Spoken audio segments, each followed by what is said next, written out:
Senhoras e senhores, queridos amigos, queridos irmãos presentes, a todos muito boa noite. Que o Divino Mestre e Amantíssimo, nosso Senhor Jesus Cristo, nos inspire em todos os momentos desta reunião evangélica. Que seja a graça divina que vem dos planos mais altos a inspirar todo pensamento, todo desejo, todo gesto, toda palavra e todas as nossas intenções, para que seja um encontro verdadeiramente fraterno. Que a divina graça esteja em nós e que nós alcancemos a divina graça com máxima receptividade, que assim seja. Meus irmãos, nosso relacionamento com o tempo é um relacionamento linear. Nós olhamos para o tempo como se ele fosse uma linha. Nós sempre chamamos o que nós estamos vivendo agora de presente, o que foi dado, o que nos foi presenteado. E nós temos a referência do que já passou na linha que nós chamamos de passado. O futuro nós não conhecemos, ele ainda não passou. Pela linha do tempo futuro, nós ainda não passamos. Então, nós olhamos para o futuro baseados única e exclusivamente naquilo que nós conhecemos, o passado, e tentamos projetar. Nós tentamos, de alguma forma, entender qual é o segredo que está por detrás da sucessão dos acontecimentos. Mas é importante nós sempre lembrarmos que, se por um lado o tempo é necessário, porque é uma convenção humana para organizar os fatos, os eventos e a história, por outro lado, isso não está escrito no universo de Deus. O que nós entendemos como tempo serve para mensurar a durabilidade da matéria, e ela é sempre efêmera. Dura mais ou dura menos, mas ela tem sempre a mesma vocação, decompor-se. Serve para nós organizarmos nossas agendas, dividirmos nossas funções. É para nós disciplinarmos as nossas vidas. A percepção dessa maneira linear de se olhar para o tempo já começa a ficar completamente diferente quando nós voltamos para o plano astral, ou mais objetivamente, quando a desencarnação nos precipita na quarta dimensão. O tempo já não passa mais do mesmo jeito, porque as nossas referências começam a mudar. Nós já não estamos mais vinculados à matéria densa, tridimensional, baseada em corpo de carbono. Nós necessariamente nos voltamos para a autopercepção da matriz energética, que no Espiritismo nós chamamos de perispírito, porque este é um neologismo moderno estabelecido por Allan Kardec. Mas é matriz energética, é corpo astral supersensível, perispírito, ou modelo organizador biológico, que é como os espiritualistas gostam de chamá-lo. Por que que fica diferente? As referências começam a mudar. Eu não olho mais para a matéria do mesmo jeito. Eu olho de um ponto de vista mais dimensional, tetradimensional. Não olho mais para o corpo físico como nós olhamos, a durabilidade dele, de 70, 80, 90, 100 anos.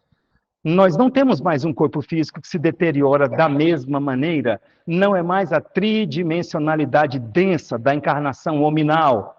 É a vida astral, no chamado umbral. Lembrando aos senhores que umbral não é necessariamente lugar ruim, ok? Mas o ambiente de quarta dimensão, aqui no orbe. E nós começamos a perceber que as nossas valorações têm que mudar. Que tudo isso é valoração, nada disso é valor.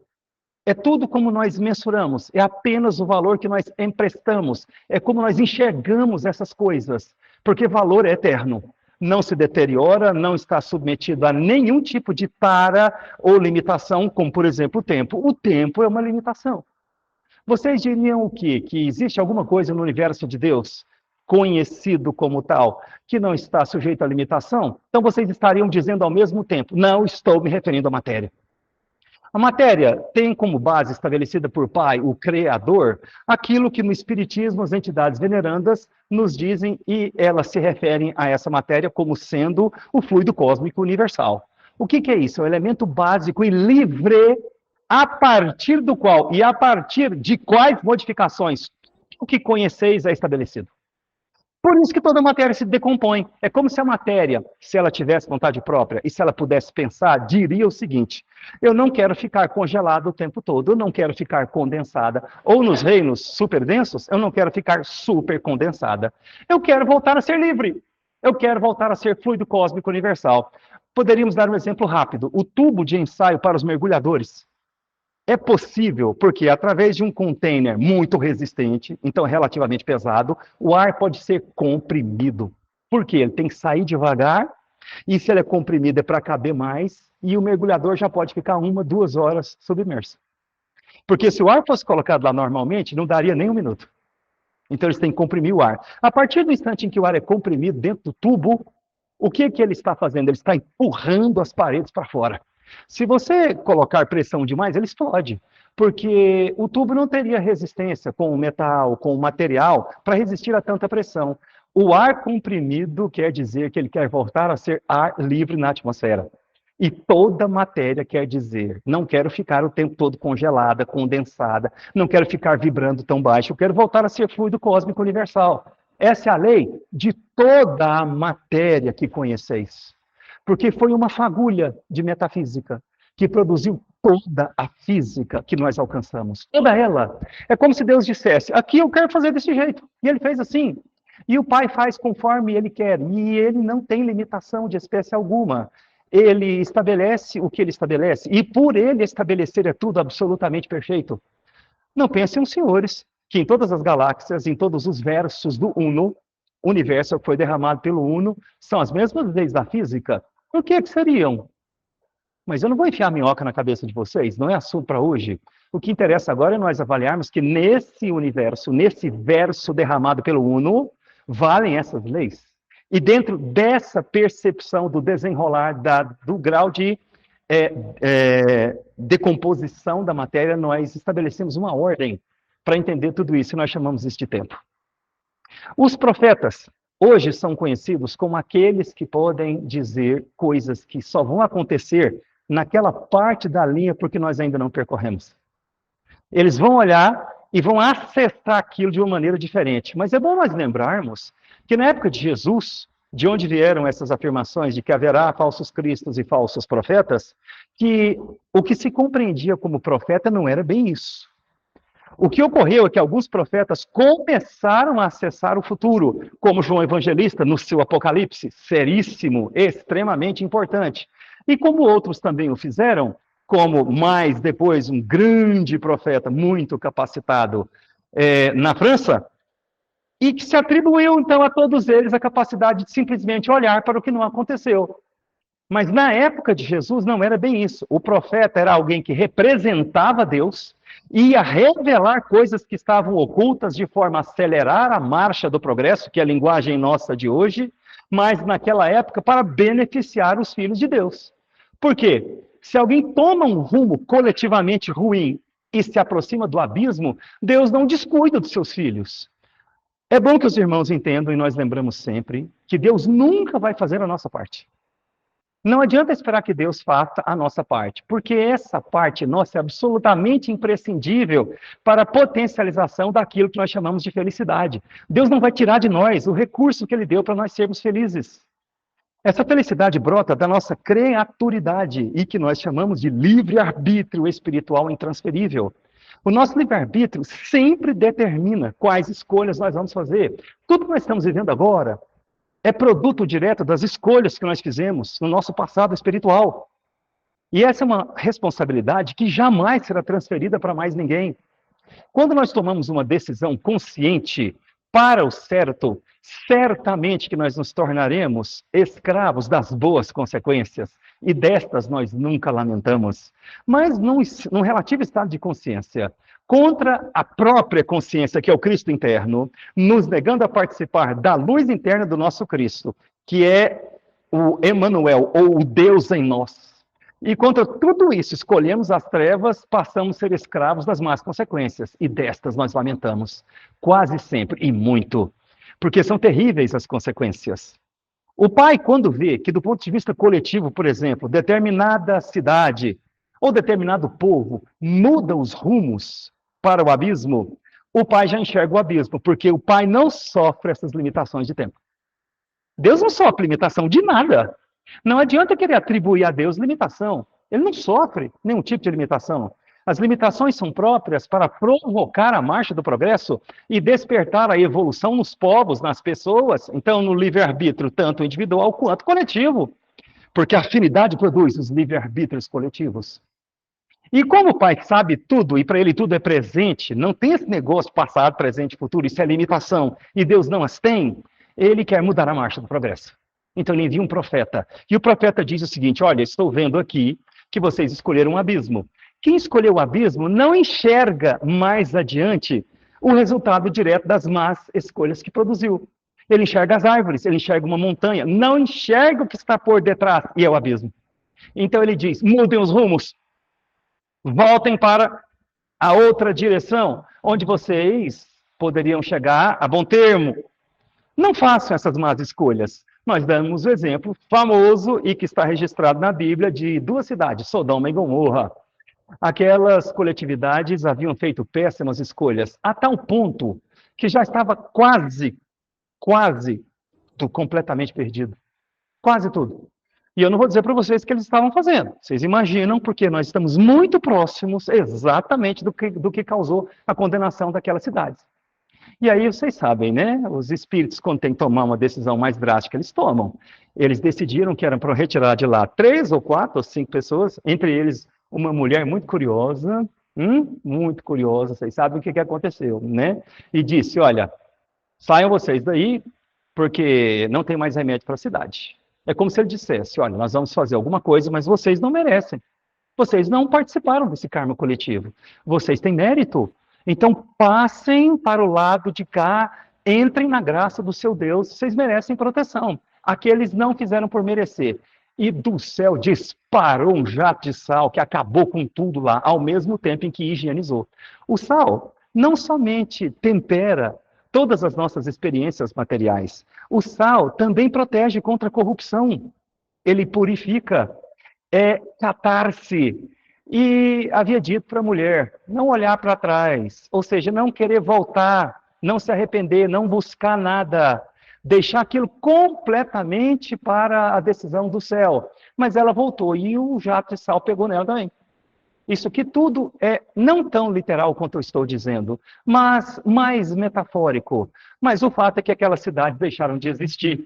E elas negaram todos os conselhos em contrário. O que aconteceu com Sodoma e Gomorra tem a ver com o que todos os profetas têm feito. Eles eram considerados como emissários ou enviados de Deus para alertar as populações, os povos, de que algo precisava mudar. Porque Deus sabe o que está para acontecer, porque Deus tudo sabe. Mas aquele povo incauto, incipiente, ignorante, grosseiro, viciado, perturbado, não quis lhe dar ouvidos. Jesus sabia que quando ele finalmente veio, e nós o aguardávamos ansiosamente há muitíssimos séculos, porque tudo no Antigo Testamento só tem sentido e só se justifica porque aponta para a vinda do Cristo cosmológico, agora nós sabemos, pelos lábios santíssimos de Jesus Nazareno. Jesus Nazareno foi o veículo puríssimo, amantíssimo, inimaginavelmente evoluído, indizivelmente feliz, que aceitou a vontade de Deus para dar voz ao Cristo cosmológico na Terra. E como ele sabia que os corações estavam endurecidos e o povo estava tomado de incredulidade, porque estavam abarrotados de decepções com falsos cristos e falsos profetas, que ele próprio encontraria muita dificuldade e muita oposição quando ele próprio viesse. Não havia profeta maior do que Jesus, porque o cristicismo puríssimo de Jesus Nazareno lhe conferia todo o poder no céu e na terra. Espírito cristificado não tem limitação de ordem material. Ele não sai fazendo espetáculo pirotécnico, porque isso não ajuda em nada a evolução de ninguém. Antes, incitaria a uma vaidade, produto direto do ego. Todo egoísta é vaidoso, todo egoísta é orgulhoso, senão é egoísta. Como é que ele pode ter rebentos diretos do ego se ele não for egoísta? Como é que ele pode manifestar efeitos de um egoísmo se ele não for devoto da doutrina do ego, que nós chamamos de egolatria? O egoísmo, entendido como tal, é a doutrina do ego. Necessariamente, se ele escolhe satisfazer capricho do ego, que ele se satisfaz com as ilusões do orgulho e da vaidade. E a palavra apego não termina com essas 3 últimas letras, por acaso. Se o Mestre Jesus já tinha integrado completamente o seu eu no seu ego, não havia ego para ele satisfazer, não ia fazer espetáculo pirotécnico de nada, mas ia manifestar os seus sinais. E que sinais? Pessimamente chamados de milagres, palavra que Jesus nunca usou, porque não seria verdade. Mas obras poderosas, dinameis, em grego, obras poderosas está no plural, e essas obras poderosas eram poderosas o suficiente para poder convencer qualquer um. Se alguém, porventura, testemunhasse Jesus curando qualquer enfermidade, como ele curou, e tantas e tantas vezes curou, e aí não amolecesse o seu coração, senhores podem ter certeza, só a dor e o sofrimento do futuro amoleceria. Porque o pai sabe como lidar com os seus filhos mais recalcitrantes do mal.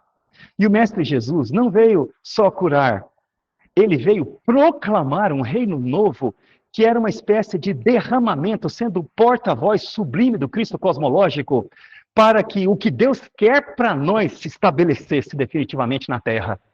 Em outra linguagem, Jesus fechou uma casa astrológica, o movimento energético, na constelação do Peixes, que ele inaugurou, dando a entender, em outras palavras, o seguinte: vocês têm 2.160 anos para se libertar da matéria. Porque quando nós entrarmos na era de Aquário, nós vamos viver o próprio ambiente onde o reino de Deus já está instalado. O peixe é o símbolo do cidadão de uma nova era, que a era de Aquário se instaura como sendo o próprio ambiente onde ele vai viver. Isso em outra linguagem. Porque o que o mestre fez foi dizer que aquele povo antigo que tinha se empapuçado de dogmas e já não conseguia mais viver sem aquela ritualística pesada, aqueles excessos fanáticos dos fariseus, hipócritas, idólatras, nada disso Jesus iria repetir. Não ia derramar vinho novo em odres velhos, não ia usar tecido novo para poder resolver o rasgão de um pano velho, porque os dois se perdem. Ele ia fazer novo. Então o mestre também ia nos falar de uma nova era que estaria chegando. E ele sabia, quando essa era começar a chegar, voltarão os falsos cristos, voltarão os falsos profetas. Lembrem-se, os senhores, com muita atenção, que tudo que nós vivemos na encarnação tridimensional é dualidade. Tudo que nós usamos para o bem pode também ser utilizado para o mal. Não é porque se trata de um falso profeta que ele não tem acesso à verdade. Ele escolhe não retransmiti-la, ou ele corrompe a mensagem. Porque ele pode ter karma para ser profeta. Chega aqui e decide fazer outra coisa. Quantos e quantos nós conhecemos através da literatura espírita seríssima, que nós sabemos é muito rica. E está cheia de bons exemplos, que do lado de lá o espírito faz um monte de planos. Aceita os maiores sacrifícios. Tanto é que o mentor vai lá ver tudo que ele escolheu para ele, tem que cortar para 1/10, porque ele sabe, ele não dá conta de fazer tudo isso aqui que ele está dizendo que ele dá conta. O mentor conhece, ele não conhece o que está para acontecer. E o mentor regula para ele apenas 5% do que ele realmente tem que viver na encarnação, para ele dar conta, para ele ir mais adiante. Chega aqui, o que ele faz? Ele volta para os mesmos erros do passado. Ele cai de novo nas mesmas tentações. Ele alimenta os mesmos vícios. E como nos dizem os próprios espíritos, quase sempre nos mesmos lugares, ao redor das mesmas pessoas. Por que isso acontece? Há alguma falha no projeto de reencarnação? Nenhuma falha. É porque ele tem livre-arbítrio e ponto final. Somente quando ele quiser é que Deus quer. Somente quando ele tiver boa vontade e acionar a sua criaturidade, que no Espiritismo nós chamamos de livre-arbítrio, na direção do seu progresso e na libertação de todos os seus vícios, é que ele realmente segue adiante na marcha do progresso. Profeta também. Não é porque ele vem da parte de Deus, todos vêm da parte de Deus, que ele vai ser bom profeta. Ele pode comercializar a faculdade. E no Espiritismo nós sabemos o quão terrível é a situação evolutiva de qualquer médium que resolva comercializar a faculdade, porque é caríssimo o que se paga. É até difícil falar sobre isso, porque eu teria que baixar a nossa vibração, e eu não vou fazer isso de jeito nenhum, é claro que não. Fica esse assunto para outra oportunidade. Mas o falso profeta pode escolher não mais servir à humanidade. Quando alguém, meus irmãos, se reencarna para acelerar a marcha do progresso coletivo, é quase sempre. Eu não digo sempre porque tem espíritos que não têm karma e vêm só para ajudar.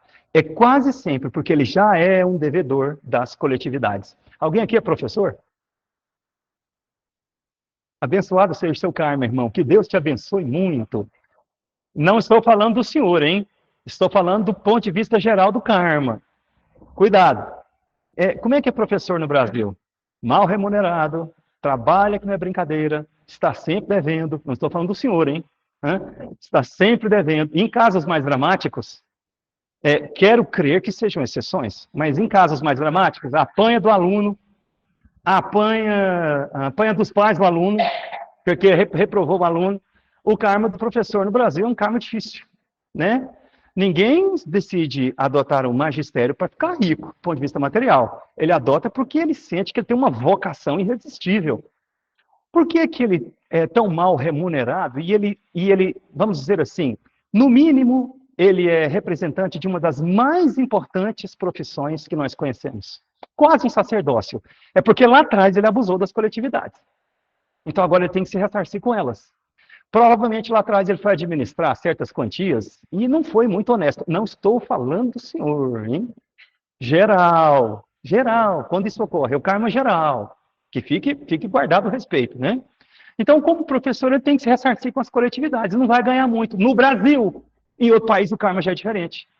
Porque é o efeito direto das escolhas que ele fez no passado espiritual. O que ocorre com o profeta? Ele deve para as coletividades. Então, no plano espiritual, ele aceita essa incumbência. Não, eu vou lá e vou ajudá-los. O que eu posso fazer? Olha, você pode retransmitir a minha voz. E como você tem uma afinidade com eles, porque já reencarnou entre eles, volte lá e os auxilie com os alertas que eu vou te enviar, porque vem de plano espiritual superior. Não é por isso que ele vai ser bom profeta. Ele vai ser bom profeta se, depois de aceitada a incumbência, ele decidir agir com pureza. A palavra castidade é muito parecida com a palavra sacrifício, na sua etimologia original, não na conotação que o vulgo deu para essas palavras, porque o vulgo tudo corrompe. Sacrum facere, em latim, é sacrifício. Castum agere, em latim, é castidade. Sacrum facere, fazer com sacralidade. Castum agere, agir com pureza. Se ele fizer o sacrifício correto, que nada tem a ver com masoquismo. Se uma pessoa gosta de sofrer, ou ela gosta em nível crístico, porque ela entende a profundeza da didática do sacrifício, ou ela é masoquista mesmo, está com um problema psicológico grave. Porque a dor não foi feita para nós gostarmos dela. A dor foi feita para nós a recusarmos. Não quero nada disso. Meu Deus, me ajude a melhorar. Eu quero voltar para o meu estado de bem-estar. É assim que funciona. Porque dor e amor são exatamente a mesma coisa, por isso que elas rimam. O amor você sofre agradavelmente, a dor você sofre desagradavelmente. Se houver distúrbios, então o distúrbio está em você, não é você, está em você. E tem aí um indicativo, um fanal para a sua melhora. Então o profeta vem. Quando ele vem, ele pode ser corrompido pelo meio em que ele se encontra. Os profetas sérios do Antigo Testamento, quase todos, dá até para dizer todos, generalizando, foram perseguidos, torturados e mortos. O próprio Jesus de Nazaré, que foi a encarnação do amor de Deus na Terra, o porta-voz sublime do Cristo cosmológico, Espírito puríssimo, ele era todo amor, todo beleza e toda perfeição, foi perseguido, torturado e morto. A tortura de Jesus Nazareno durou 15 horas. 15 horas de sofrimento redentor para o seu cristicismo sublime e um karma daqueles, principalmente para os judeus e a cidade de Jerusalém. Lembra-se, o mestre disse, ai de ti, Jerusalém, ai de ti, etc, etc. E realmente, no ano 70, os judeus sofreram a segunda diáspora quando os romanos, a mando de Tito e Vespasiano, destruíram completamente a cidade de Jerusalém. Não sobrou realmente pedra sobre pedra, exatamente como o mestre disse. Por quê? Porque Jesus via essas coisas. Não é que, vamos dizer assim, ligava algum aparelho. O que eu posso dizer para vocês? Não estava acontecendo nenhum fenômeno espetacular. Para ele era normal. Vocês sabem, durante todo o evangelho de Jesus, ele lia com enorme facilidade o que ia na mente e no coração das pessoas. E eles olhavam uns para os outros e pensavam, meu Deus, como é que ele sabe disso? É porque ele lia direto, não tem limitação. Outros mestres cristificados deram o mesmo testemunho. Nunca igual Jesus de Nazaré, mas a mesma coisa, a mesma função. Por quê? Agora vamos lá. Quando nós entramos no começo do Apocalipse de João, que é o livro de fechamento da Bíblia. Bíblia não é livro, livros, Bíblia, está no plural em grego. Então, o Apocalipse é um desses livros de fechamento da Bíblia. Nós vamos ver que João foi arrebatado no dia do Senhor e levado para uma circunstância diferente. Que circunstância diferente é essa? Acima do tempo. Não é do jeito que nós entendemos. Ele foi levado para um estado de consciência onde a frequência é outra. Os irmãos sabem que dimensão não é lugar, é frequência. E a frequência subiu, porque João estava já cristificado. Ele tinha sofrido agradavelmente o Pentecostes, onde 120 homens e mulheres se cristificaram. 120. Nunca se esqueçam desses números, eles são muito importantes. E João Cristificado, que ditou o seu evangelho próximo de completar 100 anos de idade, próximo da sua desencarnação, foi arrebatado no dia do Senhor. Esses termos, dia do Senhor, 7 selos, 7 trombetas, têm a ver diretamente com a cultura dos judeus. Por quê?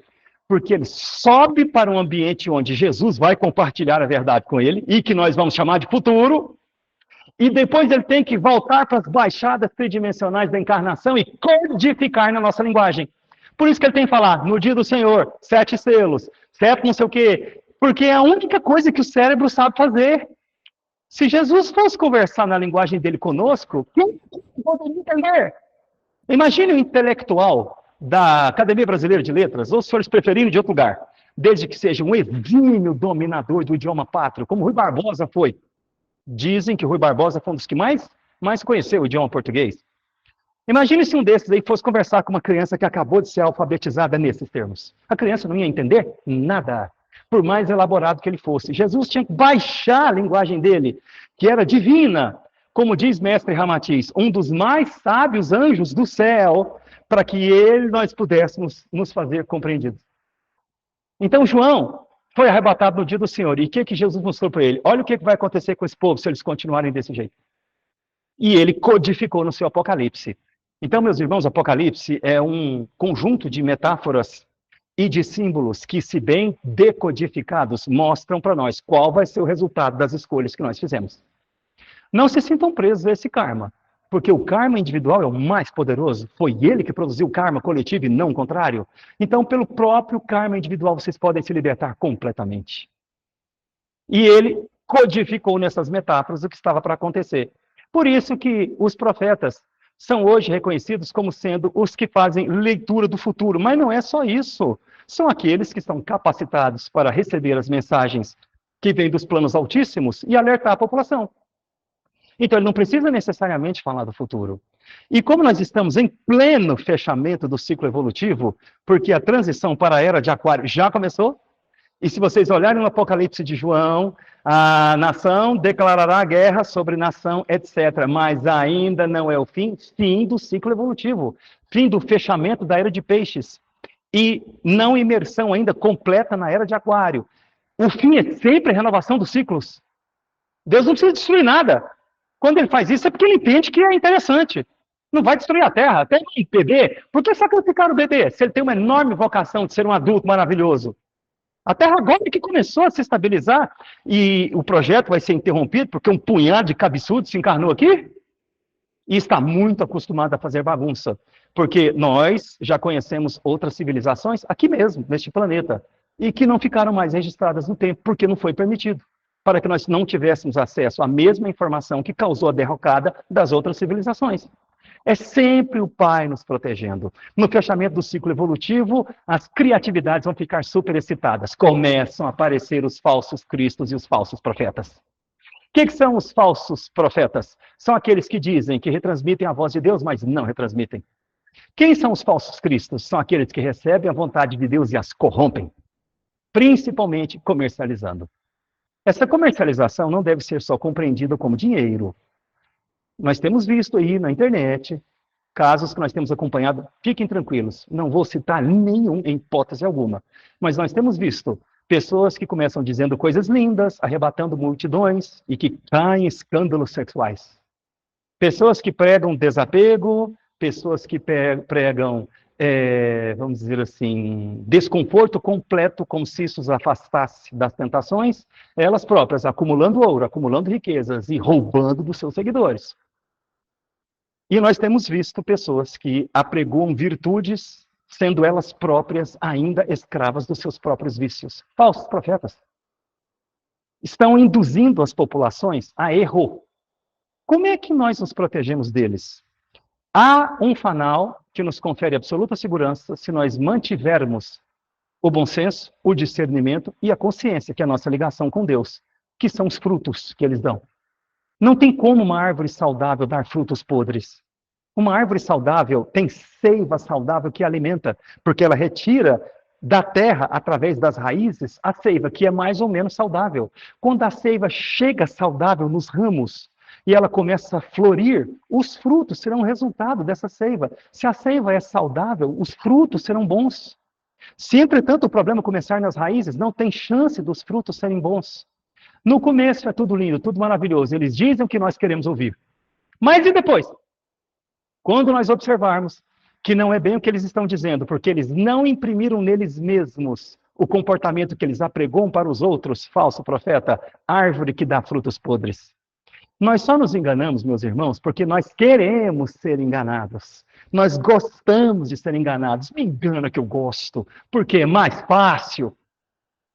Um bom profeta vai dizer para você o que você não quer ouvir, quase sempre.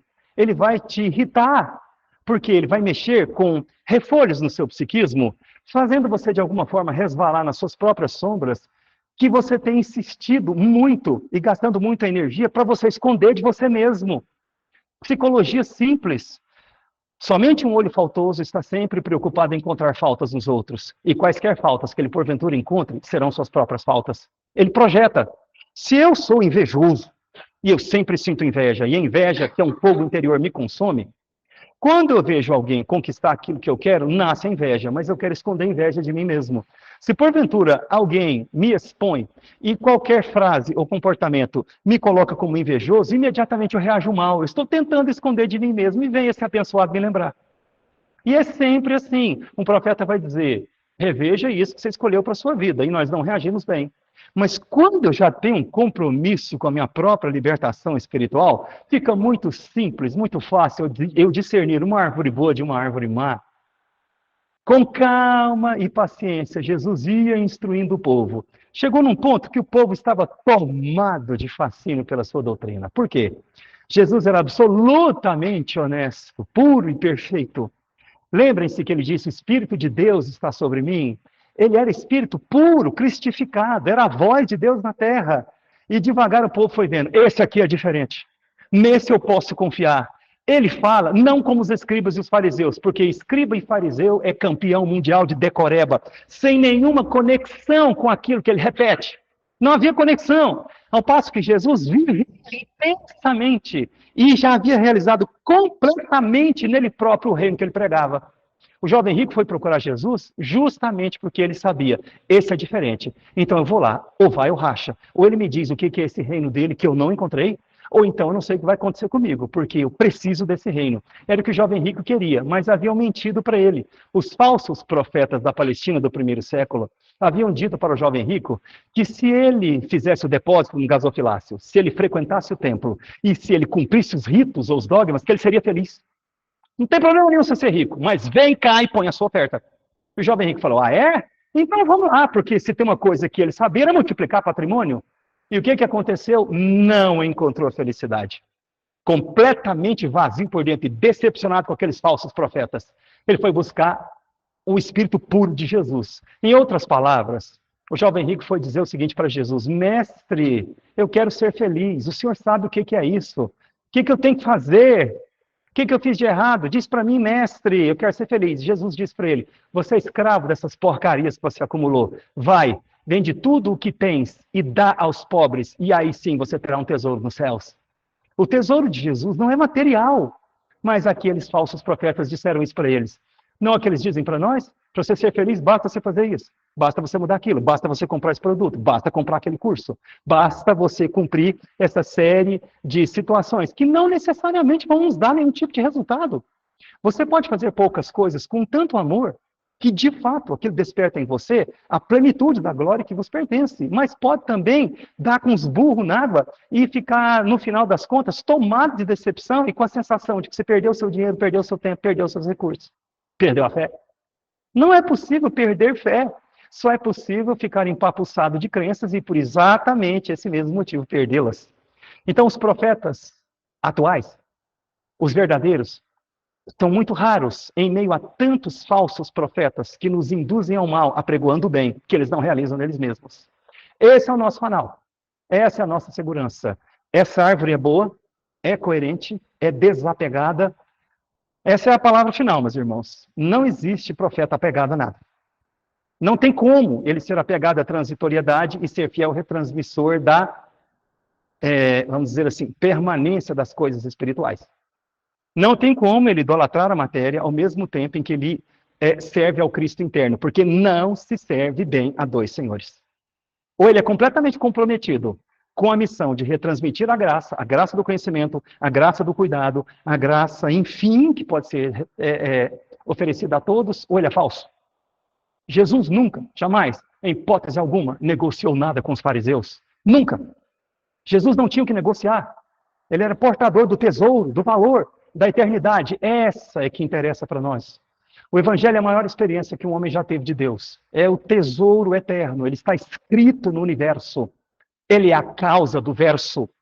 Ele é verdadeiramente o que é eterno, o que é valor. Se nós acolhermos o Evangelho e transformarmos o Evangelho em norma para a vida, nunca jamais seremos ludibriados por nenhum falso Cristo e por nenhum falso profeta. Muita paz a todos os senhores. Deus os abençoe.